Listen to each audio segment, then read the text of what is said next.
भगत सिंह, सुखदेव और राजगुरु को फांसी लगाने की इतनी जल्दी तो अंग्रेजों को भी नहीं थी जितनी कि गांधी और नेहरू को थी, क्योंकि भगत सिंह तेजी से भारत के लोगों के बीच लोकप्रिय हो रहे थे, जो कि गांधी और नेहरू को बिल्कुल रास नहीं आ रहा था। यही कारण था कि वो चाहते थे कि जल्द से जल्द भगत सिंह को फांसी दे दी जाए। ये बात स्वयं इरविन ने कही थी।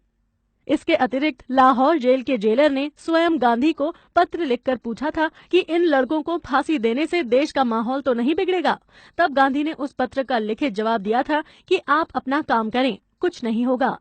प्रोफेसर कपिल कुमार की किताब के अनुसार गांधी और लॉर्ड इरविन के बीच जब समझौता हुआ, उस समय इरविन इतना आश्चर्य में था कि गांधी और नेहरू में से किसी ने भगत सिंह, राजगुरु और सुखदेव को छुड़ाने के बारे में चर्चा तक नहीं की।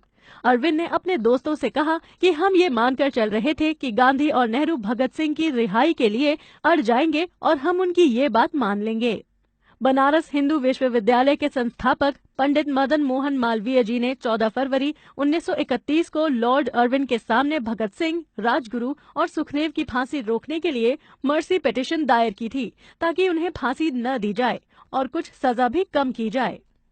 लॉर्ड इरविन ने तब मालवीय जी से कहा कि आप कांग्रेस के पूर्व अध्यक्ष हैं, इसलिए आपको इस पिटीशन के साथ नेहरू, गांधी और कांग्रेस के कम से कम 20 अन्य सदस्यों के पत्र भी लाने होंगे।